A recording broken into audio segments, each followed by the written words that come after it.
There's my chip right there. So you can actually see it. It's about the size of a grain of rice, and it feels like it too.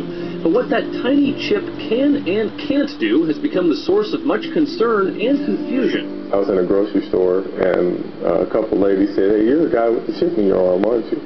Run across the scanner so we can see if we get a discount on groceries." Sean Darks is the CEO of CityWatcher.com, a small company in Cincinnati that's the first U.S. business to use chip implants in its employees. What you're looking at here is recorded footage back in August of a number of drug deals.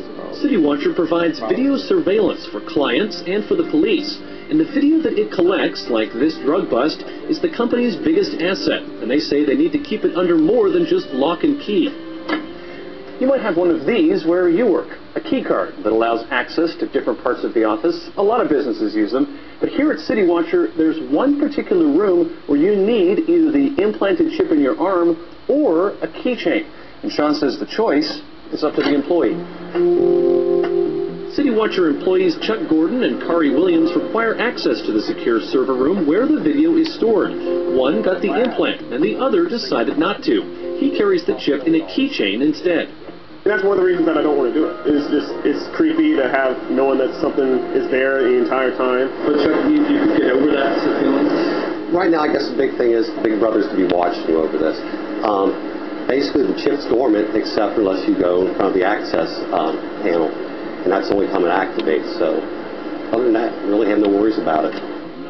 Chip implants have been common in pets for several years, giving the owner peace of mind that their lost animal could be identified. And for retail giant Walmart, the chips are used as smart barcodes to keep track of thousands of products. But for use in people, well, privacy advocates think we shouldn't open that door. The concern is a privacy concern because when that chip is placed in you, it becomes a permanent form of identification. If it were a bracelet, for example, or an ID card, you might choose not to carry it or not to wear it, but if it's in your skin, you're pretty much stuck with it. CityWatcher employee Chuck Gordon was so stuck on the idea that he accompanied his wife Mary as she got the implant for medical reasons. Just go ahead and lay down up here for a minute. So doctors can pull up a record of her allergies in an emergency. You're going to feel like a little stick and then a bee sting, okay? And that's going to numb the skin up for us, okay? At this point, if you're squeamish about needles, it's best to turn away for a second. No. Getting an implant is not a pretty sight. Make a tiny little incision here. Put the needle in. We pull the needle out. And we put a Band-Aid on her and she's chipped. The doctor will send the unique 16-digit number on Mary's chip to the chip maker for safekeeping. But critics question the security of the system. It is the case that chips have been hacked. It's possible to duplicate them. It's possible to commit fraud with them. And those are also risks for people who are using this chip.